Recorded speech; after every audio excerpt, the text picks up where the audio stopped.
नमस्कार। देखिए, मैं आशीष आपका हार्दिक स्वागत करता हूं हमारे इस लेक्चर में। देखिए, यदि आप पुराना वीडियो नहीं देखे हैं, यदि फर्स्ट पार्ट इसका नहीं देखे हैं, तो पहले एक बार फर्स्ट पार्ट जरूर देखें, उसके बाद ही ये पार्ट आपको समझ में आएगा। तो फर्स्ट पार्ट आई होप कि आप देख के आए होंगे, और ये चीज़ आपको अब आपको देखेंगे सेकेंड पार्ट में, तो आपको स्टोरी का ये मतलब समझ में आएगा कि वो फर्स्ट पार्ट में जो रिकैप चल रहा था वो क्यों चल रहा था। ठीक है, अब कहानी को यहाँ से हम लोग स्टार्ट करते हैं। देखिए, ये वीडियो जो है पार्ट वाइज पार्ट जो है ये तोड़कर बनाया जाएगा, ताकि हम आसानी से इसको हम समझा पाए। ठीक है, चलिए, तो आज हम लोग देख लेते हैं यहाँ पर the French society during the late 18th century. ठीक है, अब यहाँ पर समझिए कि हो क्या रहा था। देखिए, आप समझिए कि 1774 का टाइम पीरियड चल रहा था। बोले ठीक है, कितना टाइम पीरियड चल रहा था? 1774 का टाइम पीरियड चल रहा था। और यहाँ पर बॉर्बन फैमिली, ठीक है, वही जो बच्चा लोग बिस्कुट खाता है ना, वो बॉर्बन वाला, ठीक है, वही बॉर्बन जैसा नहीं होता है। मान लीजिए कि फ्रांस में उस समय बॉर्बन फैमिली का मतलब रूल चल रहा था। ठीक है, और गद्दी पे कौन बैठने आया था बाबू? लुईस 16, यहाँ पे लिखा हुआ है लुईस 16। ठीक है, आप ऐसे समझिए कि आप जैसे यादव जी है ना, यादव वंश है। अब यादव फैमिली चल रहा है, और यादव फैमिली में मान लीजिए कोई XYZ नाम का कोई एक आदमी है, ठीक है, जो अभी है। तो ऐसे ही समझिए कि अभी क्या चल रहा है भाई, बॉर्बन उस समय क्या था फ्रांस में, बॉर्बन डायनेस्टी चल रहा था। डायनेस्टी समझते, एक डायनेस्टी खत्म, दूसरा तीसरा ऐसे करके। तो उस समय बॉर्बन डायनेस्टी चल रहा था, और गद्दी पे कौन बैठा था बाबू? लुईस 16 बोले ठीक है, ये फ्रांस के गद्दी पे बैठा। ठीक है, बोलता है कि 20 साल की उम्र में ना वो शादी कर लिया था। कौन? लुईस 16 20 साल की उम्र में शादी कर लिया था। ठीक है, बोले ठीक है, तो 20 साल की गद्दी 20 साल का जब था वो, ठीक है, तब वो शादी किया था। ठीक है, शादी किया किस? ऑस्ट्रिया के राजकुमारी से किया था, जिसका नाम है मेरी एंटनी। ठीक है, तो ऑस्ट्रिया के राजकुमारी से शादी कर लिया। बोले ठीक है, उसके बाद बोलता है king found the empty of the treasury. ठीक है, the king found the empty of the treasury. जब वो 20 साल की अवस्था में जब गद्दी पे बैठा ना, तब उसका गद्दी जो है जब बैठा उस मतलब गद्दी पे, तो देखा कि भैया इस राज्य में ना सब चीज तो खाली है, पैसा वैसा है नहीं। समझ में आ रहा है? पैसा क्यों नहीं है बाबू? पैसा क्यों नहीं है, ये चीज आपको आप समझना पड़ेगा। Long years of war had to the drain financial resource of the France. जब ये गद्दी पे बैठा तो राजपाट जो है देखा कि एकदम खाली है, पैसा ही नहीं है। इसके पीछे दो रीजन था बाबू, दो रीजन। कितना रीजन? दो रीजन। एक तो पहला रीजन था फ्रांस में क्या, वॉर के कारण इसका मतलब राजपाट में पैसा खाली था, और दूसरा था झूठा सानो शौकत। ठीक है, एक यहाँ पर आप देखेंगे तो लिखा है दो दो रीजन क्या है। बोलता है कि this was to the cost of the maintaining the existence of the court of to the, ठीक है, immense palace of to the Versailles. तो एक तो क्या था कि वर्साई जो मतलब वहां का जो महल था, पैलेस ऑफ महल है ना, तो वहां पर क्या था, उस महल में आप देखिएगा कि उसका सानो शौकत, उसका रख रखाव, मेंटेनेंस, उसमें भी पैसा जाता था। और पैसा तो जाता था, और दूसरा क्या है कि वॉर में भी पैसा जाता था। बोले ठीक है, अब ये जब आदमी गद्दी पे बैठा तो बोला कि यार मेरे मतलब जो है ना खजाना में पैसा है नहीं, है ना। खजाने में पैसा क्यों नहीं है, तो इसके पीछे दो रीजन था। एक रीजन तो हम यहाँ पर आपको बता दिए कि मेंटेन करना पड़ता था बाबू पैलेस ऑफ वर्साई का। बोले ठीक है, दूसरा रीजन है, बोलता है कि under Louis 16 France help to the 13 American, ठीक है, colonies to gain their to the independence from to the common enemy Britain. अब ये चीज आपको समझ में नहीं आएगा, ये चीज को हम ऐसे समझाते हैं। आप ऐसे समझिए कि ये है फ्रांस। आप ऐसे समझिए कि ठीक है, आप ऐसे समझिए कि ये है बाबू क्या, फ्रांस। बोले ठीक है, और ये है कौन? अमेरिका। ये कौन है? फ्रांस और अमेरिका। बोले ठीक, ये कौन है? फ्रांस, और ये क्या है? अमेरिका। इस दोनों का एक दुश्मन है। कौन दुश्मन है? ब्रिटेन। कौन है? ब्रिटेन। BR लिख दे रहे हैं, ठीक है, ब्रिटेन।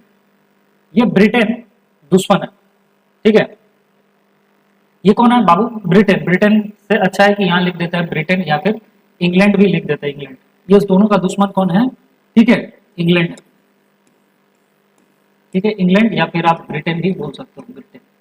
ठीक है, ये चीज। अब देखो, ये फ्रांस का भी दुश्मन है, और ये अमेरिका का भी दुश्मन है ना। तो इंग्लैंड जो है ना, इंग्लैंड अमेरिका का 13 शहर या 13 कॉलोनी को क्या किया था? गुलाम बना लिया था। तो ये जो फ्रांस था ना, ये फ्रांस अमेरिका को क्या किया? हेल्प किया। बात समझ में आ रहा है? फ्रांस अमेरिका को क्या किया? हेल्प किया। इंग्लैंड क्यों हेल्प किया? समझ में आ रहा है कि फ्रांस अमेरिका जो है एक भाई भाई मान लो, ठीक है, ये दोस्त है। और ये इंग्लैंड क्या है? ये दोनों, या इंग्लैंड मतलब ब्रिटेन, ब्रिटेन ने दोनों को क्या करता था, मतलब कॉलोनी बना के रखा था, इंडिया को भी बना के रखा था, सोचो उस समय अमेरिका को भी बना के रखा था, ठीक है। तो ये फ्रांस है और ये क्या है बाबू, ये क्या है, ये है ए फॉर अमेरिका। अमेरिका का 13 शहर को कौन बना के रखा है गुलाम, कौन, फ्रांस, सॉरी, अमेरिका के 13 शहर को गुलाम बना के रखा है इंग्लैंड, ठीक है, 13 शहर को। तो फ्रांस इसको ना हेल्प करता है, ठीक है, हेल्प करने के चक्कर में कर्ज में डूब जाता है। तो वही चीज लिखा है यहाँ पर कि under Louis 16 France help to the 13, है ना, American colony gain to the independence from to the common enemy of the Britain. मतलब कॉमन एनिमी मतलब होता है कि दोनों का कॉमन दुश्मन कौन था बाबू, इंग्लैंड, ठीक है, और अमेरिका के 13 कॉलोनी को छुड़ाने में मदद करता है फ्रांस। और ये फ्रांस क्या करता है, कर्जा लेकर इसको बाद में क्या करता है, हेल्प करता है। लेकिन ये फ्रांस का जो ना, जब ये आजाद हो जाता है ना इसका 13 कॉलोनी, ये जो है ना ठेंगा दिखा देता है, ठेंगा, कुछ नहीं देता है, तो समझ में आ रहा है, और इसको ये बेचारा ऑलरेडी कर्जा में डूब जाता है। तो ये चीज समझ में आ गया कि सिनेरियो क्या क्लियर है, समझ रहे हैं कि फ्रांस में उस समय बॉर्बन डायनेस्टी चलता था, बॉर्बन डायनेस्टी, ठीक है, गद्दी पे बैठा कौन, लुइस 16। लुइस 16 जैसे ही गद्दी पे बैठा तो देखा कि भाई राजपाट तो पूरा खाली है ना, राजपाट क्या है बाबू, पूरा खाली है, राजपाट पूरा खाली है। देखा तो बोला क्यों खाली है, इसके पीछे दो रीजन था। पहला रीजन कि वर्साइल जो फोर्ट था, वर्साइल फोर्ट में क्या था, ये झूठ मूठ का एकदम जो पैलेस ऑफ वर्साइल था वो क्या था, वो झूठा सानो शौकत था उसमें, बात समझ रहे, झूठा सानो शौकत, मतलब पैसा वैसा बहुत खर्चा करना पड़ता। और पहला रीजन क्या था आपका, दूसरा कि वॉर भी हो रहा था। वॉर अब किसका कैसे वॉर होता था, फ्रांस और अमेरिका एक साइड था, इंग्लैंड एक साइड था। इंग्लैंड क्या किया, इसका 13 कॉलोनी को क्या कर लिया था, गुलाम बना लिया था, कितना गुलाम बना लिया। फ्रांस क्या करता है, अमेरिका को हेल्प करता है और पैसा देता है, ठीक है, बात समझ में आ रहा है, यही चीज बोल रहे हैं। 13 American colony gain the independence from to the commander common enemy Britain. The war added more than the billion Libre and dept and had to be already region the more 2 billion Libre. मतलब ऐसा समझिए कि कहने का मतलब क्या है, इस पे ये 10 लिब्रे, लिब्रे मतलब यहाँ उस समय करेंसी है, 10 लिब्रे लेकर क्या करता है बाबू, ये 10 लिब्रे लेकर ना कर्ज में डूब जाता है, कौन, कर्ज में ये डूब जाता है, और ऑलरेडी पहले से 2 लिब्रे कर्ज में था, ठीक है, बात समझ रहे, कौन, ये फ्रांस। फ्रांस क्या कर रहा है, फ्रांस आप ऐसे समझिए कहाँ गए भाई,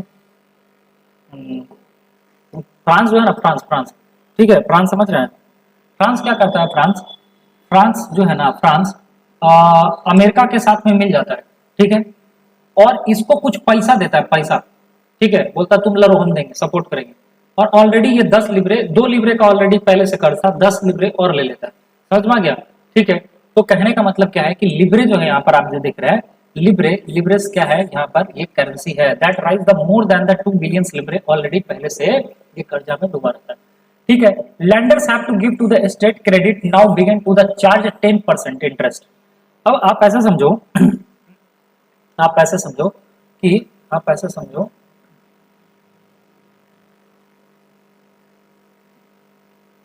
कि मान लो कि यहां पर है फ्रांस, यहां पर है अमेरिका, फ्रांस और अमेरिका दोनों क्या है, दोस्त। इसको गुलाम बना कर कौन रखा है, ब्रिटेन, ठीक। ये इसको ना कोई कर्ज देता है, कर्ज क्या देता है सर, कर्ज देता है, ये कर्ज, ये कर्ज लेकर ये पैसा क्या करता है, ये दे देता है इसको, बोले ठीक है, ये अमेरिका को कर्ज दे दे रहा है, बात समझ में आ रहा है आपको, ये क्या करता है, अमेरिका को कर्ज दे देता है, ठीक है। अमेरिका क्या करता है, ये इसको गुलाम बना के रखा था। अब जो कर्ज दिया ना, अब कर्ज किसको दिया है, कर्ज तो भैया इसको दिया ना, कर्ज किसको दिया भाई, कर्ज किसको दिया है, फ्रांस, कर्ज किसको दिया है, फ्रांस को। अब ये लोग जो कर्ज दिया है ना, ये 10% का एक्स्ट्रा चार्ज मांग रहा है इस फ्रांस से कि भैया हम फ्रांस को कर्ज दिए थे, कर्ज हमको वापस दे दो, ठीक है। अब फ्रांस वाला सोचता है कि अब इसको पैसा कहां से दे, ये मदद किया था अमेरिका वाला को, अमेरिका का क्यों मदद किया था, क्योंकि ये जो ब्रिटेन है ये गुलाम बना के रखा था अमेरिका के 13 कॉलोनी को, ठीक है। तो यहाँ पर लिखा है कि लेंडर्स, लेंडर मतलब होता है जो कर्ज देने वाला था, कर्ज जो दिया था ना फ्रांस को, वो चीज। तो lenders who give to the state credit now begin to the charge of the 10% interest पर लोन। मतलब 10% के हिसाब से हम तुमसे अब क्या लेंगे, जो लोन तुमको दिए हुए थे अब हमको कर्ज दे दो। अब देखना यहाँ से सीनरियो समझ में आएगा। तो ये फ्रांस वाला जो है ना, वो जो अभी बताया था ना आपको कि आदमी हड़ताल कर रहा था, ब्रेड का दाम बढ़ा था, क्यों बढ़ा था अब समझ में आएगा। तो अब हुआ क्या कि ये लोग, फ्रांस बोला कि अब क्या करें, पैसा तो देना पड़ेगा भाई, पैसा तो लिए है, ठीक है। तो अब गद्दी पे कौन बैठा है, तो लुइस 16, ये तो पता है। So France government has to obligate to the spend to increase the percentage of to the budget interest payment of to the, मतलब कहने का मतलब इसके बजट का जितना भी परसेंटेज होता था ना बाबू, ज्यादातर इसके बजट में मतलब जो होता था इसका बजट का ज्यादातर पैसा जो है ना कर्जे चुकाने में चल जाता था। बात समझ रहे हैं, कर्जा चुकाने में चले जाता था। बोले ठीक है, to meets and regular expenses such as to the cost of the maintaining of the, और साथ ही साथ सर और भी बहुत ज्यादा खर्चा था सर और भी क्या था, बहुत ज्यादा, ठीक है, बहुत ज्यादा खर्चा था। हम बोलेंगे और बहुत ज्यादा खर्चा क्या था बताइए, और ज्यादा खर्चा क्या था। देखिए तो ये तो ठीक है, कर्ज तो था ही, कर्ज के साथ साथ आप फ्रांस को एक चीज और क्या प्रॉब्लम का सामना करना पड़ रहा था। देखो ध्यान से समझना कि कर्ज के साथ साथ यहाँ पर क्या बोलता है कि बजट, और हाँ ये चीज तो बता दिए, regular expenses and such as the cost of the maintaining army. अब मान लीजिए कि कोई देश है भैया, वो अपना सेना रखता है, तो सेना रखता है तो ऐसे थोड़ी सेना रखेगा, सेना का सैलरी देना पड़ेगा, खाना पानी, उसके बाद हथियार, ये सब चीज में मेंटेनेंस करने में उसका पैसा लगता है। ठीक है, तो भाई मेंटेन एक सेना को करना ही है। कोर्ट का running of the government office and the university such as the state was to the force increase the taxes. अब इतना सारा खर्चा था, बात समझ में नहीं, खर्चा बहुत ज्यादा है, खजाना में पैसा नहीं है। अब लुई 16 सोच रहे हैं कि अब क्या करे, तो लुई 16 बोलता है कि अच्छा ठीक है, जाओ टैक्स बढ़ा दो, टैक्स क्या कर दो, टैक्स। मान लो कि हम राजा है, ठीक है, हम गद्दी में बैठे, बोले ठीक है गद्दी पे बैठे, गद्दी पे बैठे तो देखे कि भाई खजाना उजाना क्या है, खाली है। ठीक है, और ये चीज समझ में आया होगा कि लुई 16 जो है 20 साल में शादी कर लिया था, किसे, ऑस्ट्रिया के राजकुमारी से, मैरी एंटोनी। ठीक है, शादी हो गया, बोला अच्छा ठीक। उसके बाद जैसे ही गद्दी पे बैठा, देखा भाई राजपाट तो पूरा खाली है, पैसा उसा है नहीं। पैसा खाली क्यों, मतलब क्यों नहीं है, तो इसके पीछे दो रीजन था। पहला एक रीजन क्या था कि झूठा शानो शौकत, मतलब नहीं होता है पैलेस ऑफ वर्साइल का जो है रख रखाव, बहुत ज्यादा मेंटेनेंस, ये सब। और दूसरा वॉर, वॉर में भी क्या सिचुएशन था सर, तो वॉर में क्या है, वॉर समझने के लिए आपको समझना पड़ेगा फ्रांस और अमेरिका क्या था, दोस्त था। ठीक है, और ब्रिटेन क्या था, ब्रिटेन इसका 13 कॉलोनी को क्या कर लिया था, ठीक है, गुलाम बना लिया था। कितना, 13 कॉलोनीज को। ठीक है, 13 कॉलोनीज को। तो ये अमेरिका बोलता है फ्रांस को, फ्रांस भाई हमको हेल्प करो ना, हेल्प करो, तो बोलता है फ्रांस की चलो हेल्प कर देते हैं। तो ये कर्ज लेकर क्या करता है, अमेरिका का सपोर्ट करता है और अमेरिका को आजाद, मतलब 13 कॉलोनी को आजाद करवा देता है। ठीक है, अब ये तो ऑलरेडी पहले से 2 लिब्रे पहले से लिया हुआ था, 2 लिब्रे पहले से लिया था, 10 लिब्रे और दे दिया था। ठीक है, अब जो दिया ना वो बोला भैया हमको 10%, यहाँ लिखा है देख लीजिए, यहाँ पर 10%, कितना परसेंट, 10% के हिसाब से हमको अब क्या दो, पैसा लो। बात समझ में आ रहा है, 10% के हिसाब से हमको पैसा लो। अब ये सोचता है कि पैसा नहीं है, पैसा तो है नहीं, और साथ ही साथ भैया हमने बताया आपको कि सेना का रख रखाव के लिए भी पैसा चाहिए, मेंटेनेंस चाहिए, यूनिवर्सिटी चलेगा ही, है ना, तो ये सब चीजें, तो बोलता है कि गवर्नमेंट का भी रनिंग, गवर्नमेंट सरकार चलाने के लिए भी चाहिए, वहां के ऑफिस के लिए, यूनिवर्सिटी के लिए पैसा बहुत चाहिए। तो बोलता है क्या, एक काम करो, इंक्रीज कर दो टैक्स, यहाँ लिखा है इंक्रीज कर दो tax, yet given this measure would not be have to the suffer. ठीक है, बात समझ रहा है। तो कहने का मतलब क्या है कि अब क्या देख रहे हैं यहाँ पर कि बोलता है कि जाओ बढ़ा दो, ठीक है, टैक्स बढ़ा दो। तो अब हम लोग को ये समझना पड़ेगा कि टैक्स तो ठीक है बढ़ा दो, पर टैक्स कौन देगा, क्या देगा, इसके लिए आपको यहाँ पर क्या लिखा है, देखिए यहाँ पर लिखा है कि French society in the 18th century was divided into the 3 state. मतलब अब आपको यदि ये समझना है तो अब आप ये समझो कि आपको थोड़ा सा क्या समझना है, फ्रांस का उस समय का 18th सेंचुरी में सोसाइटी कैसा था। भाई ठीक है, राजा क्या बोला कि जाओ टैक्स बढ़ा दो, टैक्स। अब ये तो पता चलना चाहिए ना कि भैया समाज में कौन था, और समाज में जो था वो टैक्स कौन देगा, पहले यहाँ ध्यान से समझिए। चलिए इसको थोड़ा समझा देते हैं, यहाँ तक में समझ में आ गया होगा। ठीक है, यदि कोई डाउट है तो आप क्या कर सकते हैं, कमेंट बॉक्स में कमेंट कर सकते हैं। और देखो भाई यदि समझ में आ रहा है तो लाइक और सब्सक्राइब जरूर कर देना। ठीक है, चलो अब थोड़ा सा देख लेते हैं वहां का फ्रांस का उस समय का सोसाइटी क्या था। बाबू सोसाइटी को समझने के लिए आप ऐसे समझो हाँ कि सोसाइटी में 3 तरह के लोग रह रहे थे। कितने तरह के रह रहे थे वो, 3 तरह के, 1 कैटेगरी, 2 कैटेगरी और 3 कैटेगरी। यहाँ पे दिया है, देखिए यहाँ पर फर्स्ट स्टेट में रह रहे थे क्लर्ची, ठीक है, दूसरा में रह रहे थे नोबिलिटी, ठीक है, यहाँ पर कौन रहते, क्लर्ची, नोबिलिटी, और यहाँ पर नॉर्मल पीजेंट, है ना, यहाँ पर ये वाले, ये 3 स्टेट में ये सब आदमी रहे। अब देखो ये क्लर्ची जो थे ना, क्लर्ची, ठीक है, क्लर्ची में आते थे भाई कौन, प्रिस्ट लोग आते थे, पोप लोग, इसमें कौन आते थे, प्रिस्ट और पोप। ये लोग ना एकदम ऐसे समझो कि इसको ना विशेष अधिकार मिला हुआ था। ठीक है, ये जन्म से ही मतलब विशेष अधिकार कि भैया हमको टैक्स नहीं देना। तो अब आपसे पूछेगा ये टैक्स देगा क्या, सर ये टैक्स देगा, आप बोलेंगे नहीं भैया ये टैक्स नहीं देगा। सर ये टैक्स देगा क्या, सर ये भी टैक्स नहीं देगा। सर टैक्स ये भी नहीं देगा। टैक्स फिर देगा कौन सर, ठीक है, टैक्स कौन देगा सर, टैक्स कौन देगा ये बताइए सर, टैक्स कौन देगा।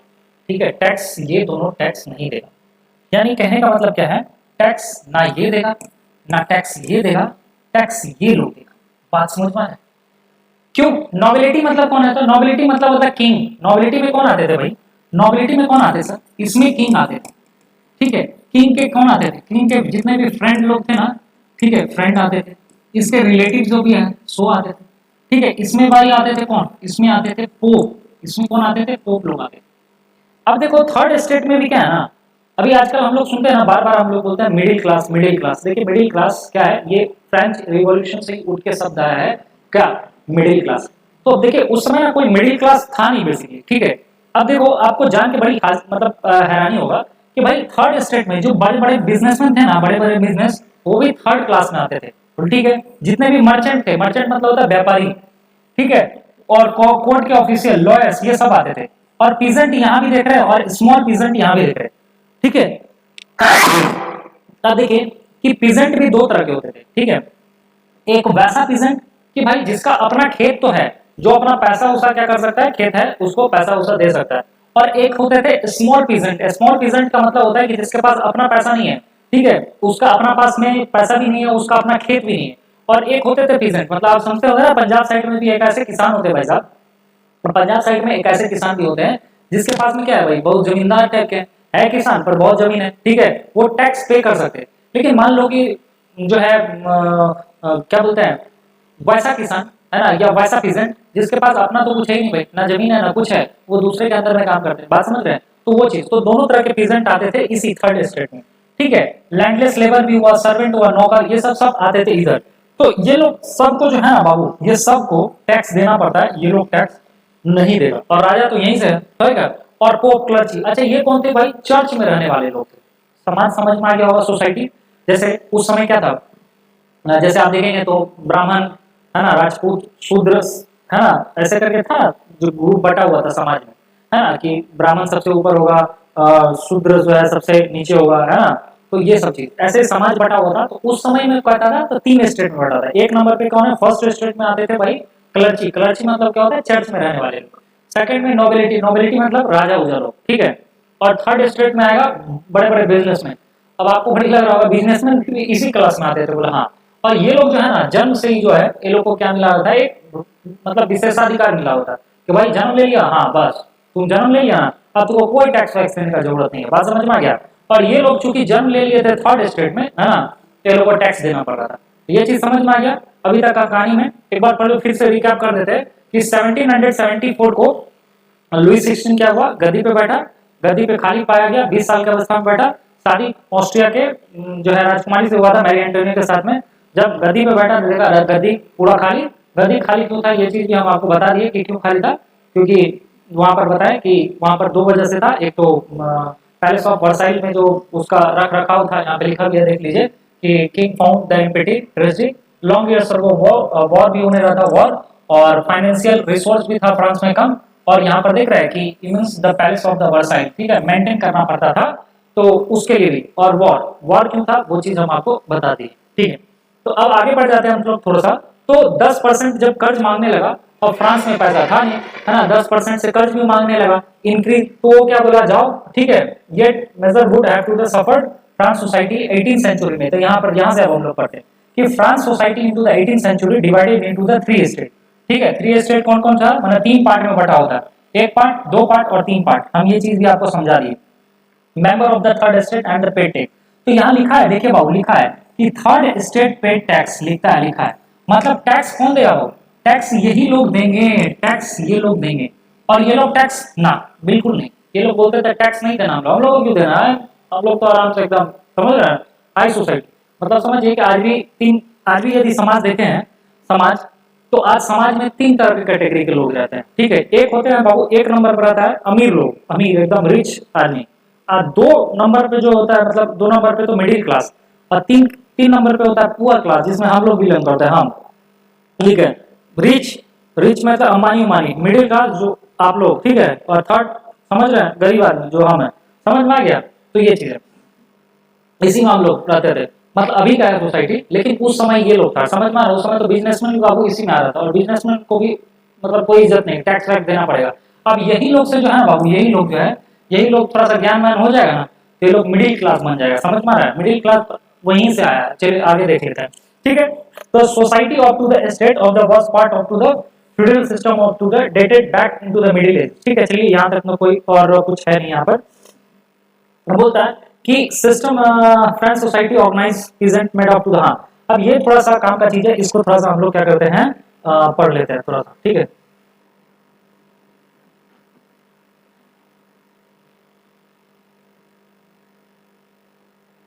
इसको थोड़ा सा देख लेते हैं।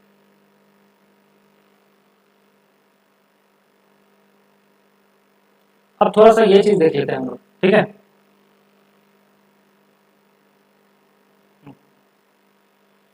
अब थोड़ा सा ये चीज देख लेते हैं यहाँ पर कि French society was organised peasant made up to the 90% of the population. अब आप ये चीज देखेंगे कि फ्रांस के सोसाइटी में जो था ना, फ्रांस के सोसाइटी, मान लीजिए कि फ्रांस का सोसाइटी है, ठीक है, इसमें 90% जो थे, 90%, हाँ इसमें 90% कौन थे भाई, इसमें 90% कौन थे, इसमें 90% कौन थे भाई, ठीक है, इसमें, ठीक है, इसमें 90% जो थे ना सर, 90% कौन थे, पीजेंट थे। कौन से? पीजेंट। ठीक है, पीजेंट, या फिर आप इसको ऐसे ही बोल सकते हो, आप इसको ऐसे भी बोल सकते हो कि 90% कौन थे सर, 90% कौन थे इसमें, फार्मर। कौन थे? फार्मर। ठीक है, ठीक है, कोई दिक्कत नहीं। तो 90% यहाँ पर कौन थे, ये पीजेंट थे। पीजेंट कौन थे भाऊ, कौन थे? पीजेंट थे, पीजेंट, किसान थे, किसान, फार्मर। पीजेंट और फार्मर एक ही लोग। ठीक है, तो peasant थे, peasant made up to the 90% of to the population. However, only the small number of them had on the land cultivation. मतलब समझिए कि 90, पूरे समाज में 90% आदमी कौन है, 90% यदि पॉपुलेशन देखा जाए, है ना, मतलब जितना भी आदमी होगा भरा होगा, ठीक है, जितना भी आदमी यहाँ पर आप देख रहे हैं कि जितना भी आदमी होगा, 1 2 3 4 5 ऐसे करके जितना भी आदमी देख रहे हैं, है ना, जितना भी आदमी आप देख रहे हैं, तो इस सब में जो है ना बाबू, सब में इतना 90% आदमी कौन है बाबू, 90% आदमी तो किसाने हैं। यही 2-3% आदमी जो है ना बाबू, ये 2-3% आदमी आप जो देख रहे हैं, ठीक है, ये क्या है, ये तो मतलब जो है फर्स्ट स्टेट के आदमी है, सेकंड स्टेट के आदमी है लगभग, ठीक है, और ज्यादातर आपको किसान दिखेंगे। तो फ्रेंच सोसाइटी कहता था peasant made up to the 90% population, however to the only small number of them want the enter cultivation. मतलब अपना, लेकिन जो है ना जमीन इन लोग के पास में नहीं था ज्यादातर। ठीक है, about 60% of the land was to on the nobles. ठीक है, पॉपुलेशन का 90% किसान है, लेकिन आधा से ज्यादा जो है ना खेती जो है, आधा से ज्यादा खेती वो कौन करता है, वो खेती होती है लोग के पास जो है, मतलब जो है खेती तो कर रहा है यही लोग, लेकिन अपना जमीन नहीं था।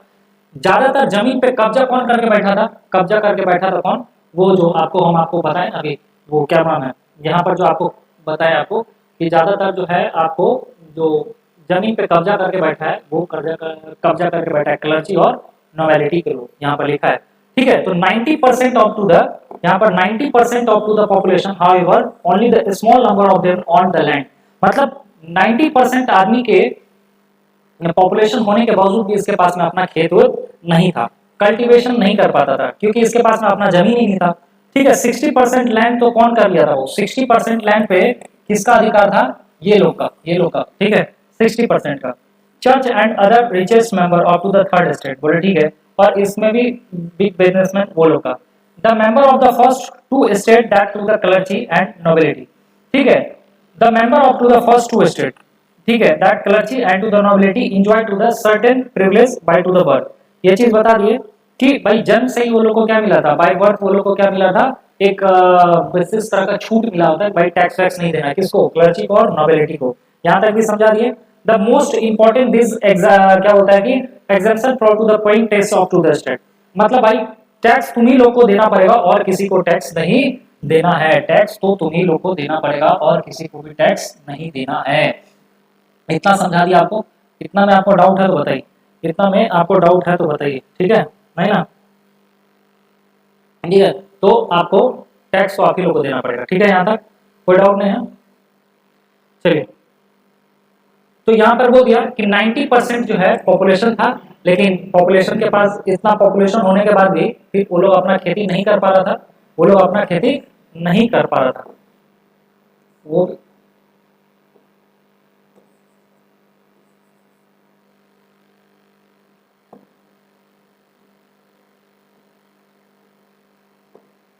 90% होने के बावजूद भी अपना खेती नहीं कर पा रहा था। Only the small number of them on land cultivation about the 60%। ठीक है, the member of the first to state that the clergy and to the nobility enjoy their to the privilege by the birth. The most important this example to the paying taxes the state.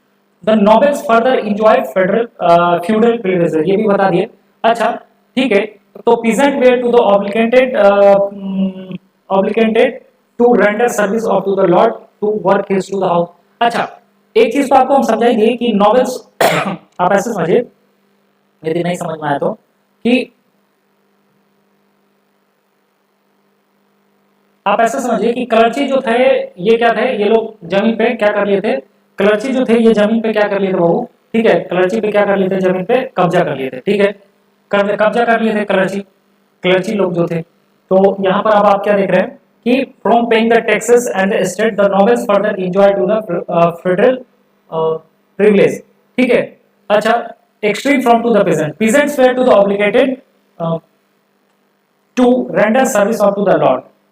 अब ये लोग जो peasant थे ना, ये लोग फिर क्या करते, भाई कमाई का साधन तो था नहीं, तो ये लोग क्या करते थे, ये लोग जो है जो बड़े बड़े जो ये लोग थे क्या बोलते हैं फर्स्ट स्टेट और सेकंड स्टेट, इसके घरों में जो है काम करते थे, जैसे खेती बाड़ी करना है ना, यहाँ लिखा भी है देखिए यहाँ पर सर्विस, या तो हाउस होल्ड का कोई काम करते थे, या तो उसको फील्ड में काम करते थे, या तो आर्मी में काम करते थे, या फिर बिल्डिंग का जो भी मरम्मत होता था उसमें काम करते थे। ठीक है, और यहाँ लिखा है कि चर्च, अब ये चर्च टैक्स तो पे कौन करते थे, टैक्स जो है ना टैक्स लेने का काम कर रहा था कौन, नॉबिलिटी लोग। ठीक है, कि भाई टैक्स दो, लेकिन कभी कभी आप क्या देखते हैं कि कभी कभी टैक्स तो यही लेने का काम कर रहा था, कौन, टैक्स टैक्स टैक्स जो है ना ये लेने का काम कर रहा था ये लोग कि टैक्स दो। ठीक है, लेकिन कभी कभी ये भी जो है ना ये भी बोलता था टैक्स हमको भी, ये भी टैक्स मांग लेता था। देख लीजिए यहाँ पर लिखा भी है, यहाँ पर लिखा भी है आपको कि भाई यहाँ पर क्या लिखा है कि टैक्स जो है ना कभी कभी ये भी मांग लेता था। देखो टैक्स कभी कभी यहाँ भी मांग लेता, ठीक है, टैक्स कभी कभी ये लोग भी मांग लेता। देखो यहाँ पर लिखा भी है कि 90% ऑफ द पॉपुलेशन, ये तो बता दिए, clergy and the nobility enjoy their the certain privilege of the birth. ठीक है, क्लर्ची और नोबिलिटी को पैसा वैसा नहीं देना है ना। और यहाँ पर जो लिखा भी है हाउस एंड द फील्ड्स, यहाँ पे ये भी बता दिया आपको कि peasant were to the obligate to render service, जो पीजेंट थे उन लोगों को सर्विस देना पड़ता था, मतलब ये लोग को घर में जाके क्या काम करना पड़ता, या तो कुछ घरेलू काम करना पड़ता था, या तो फील्ड में जाके काम करना पड़ता था, या तो आर्मी में जाके काम कीजिए, या तो फिर नहीं कोई काम मिला है तो जाइए और वहां पर उस समय जो बिल्डिंग रोड्स है वो सब बनाएंगे। अब जो चर्च में रहने वाले थे ना, चर्च का जो लोग आदमी थे, चर्च वाला वो कौन, ये कलर्ची वाला आदमी, ये क्या करता था बाबू, इलीगल में कभी कभी टैक्स ले लेता था। इस टैक्स को बोलते थे टीथ, क्या बोलते थे बाबू, टीथ बोलते थे। From to the peasant, peasant से लेता था लोग। ठीक है, धार्मिक करता, रिलीजियस कर tax. Finally all member of to the third state had to the pay taxes the state. और जितने भी मतलब थर्ड स्टेट के आदमी थे ना, थर्ड स्टेट के जितने भी आदमी थे ये सब टैक्स पे करते थे बाबू, समझ में आ गया। ठीक है, और जो कि ये क्या होता था बाबू, डायरेक्ट टैक्स होता था, और कभी कभी जो है ना टाई भी टैक्स होता था, जो कि ये लोग लेते थे, क्या नाम है, नोबिलिटी लोग। तो दो तरह का टैक्स देना पड़ता था बाबू। लिखा ही नहीं लिखा है कि third state had to the pay taxes of the state, this include to the direct tax. ठीक है, ये क्या होता था, आपका डायरेक्ट टैक्स देना पड़ता था इन लोगों को। ठीक है, तो ये चीज भी हम आपको समझा दिए कि टाई जो है ये भी एक तरह का टैक्स है, टाई। ठीक है, numbers of to the indirect taxes भी मिलता था। तो टिथ जो था ना, टिथ आपसे पूछेगा टिथ क्या है, ये क्या है, फाइनली आपको डायरेक्ट टैक्स था। ठीक है, टिथ क्या है, फ्रॉम द पीजेंट, लिखा है ना from the peasant, teeth teeth ये कौन लगाता था, चर्च लोग, चर्च यानी क्लर्ची लोग लगाते थे। ठीक है, ऑफ द थर्ड स्टेट। ठीक है, तो ये जो थे number of to the indirect tax भी लगता था, which were to the living articles everyday consumption like of to the tobacco। मतलब सर ये क्या था, जो यहाँ पर tax to pay to the directly to the state है ना, और एग्रीकल्चर प्रोड्यूस। तो टिथ में क्या था कि जितना भी आप क्या कर रहे हैं, प्रोड्यूस कर रहे हैं ना, वो प्रोड्यूस जितना भी कर रहे हैं उसका आपको क्या देना पड़ेगा, उसको आपको टैक्स देना पड़ेगा। 1/3 जो यहाँ पर लिखा गया टिथ क्या है, teeth a tax levied of the church composition of the 1/10, यानी 1/10 आप जितना भी उगा रहे हैं वो आप हमको दे देंगे। ठीक है, और जो टाइल था वो टाइल क्या था, टैक्स, वो टैक्स था paid directly of the state. मतलब आप अभी समझे कि नहीं समझे, नहीं समझे तो एक बार फिर से बताते हैं। देखो यहाँ पर क्या बोल रहे हैं, टिथ, टिथ टैक्स कौन लेता था, टिथ टैक्स लेता थे ये लोग, क्लर्ची लोग। बोलता था कि साल में जितना भी आप खेती बाड़ी कर रहे हैं ना, उसका 1/3 हमको दे दो। ठीक है, और उसको क्या बोलते थे, टिथ्स बोलते थे। और ये जो टिथ था ना वो कौन ले रहा था, हम आपको बता दें, क्लर्ची। और ये जो आपका टाइल टैक्स है ना, ये टाइल टैक्स कौन ले रहा था बाबू? टाइल टैक्स ले रहा था ये लोग, नोबिलिटी लोग। ये क्या था? इनडायरेक्ट टैक्स है। इनडायरेक्ट मतलब आप जिंदगी में जो भी कर रहे हैं, टोबैको या फिर कोई नमक वमक, इस सब पे आपको टैक्स लगा। ठीक है, तो ये चीज हम आपको बता दिए।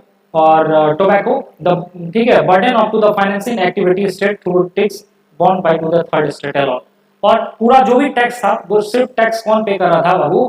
थर्ड स्टेट वाला लोग कर रहा था, ना कि कलर्जी और ना कि नोबिलिटी। ठीक है, तो बाकी हम लोग आगे हम लोग देखते हैं नेक्स्ट वीडियो। ठीक है, तब तक के लिए जय हिंद, वंदे मातरम।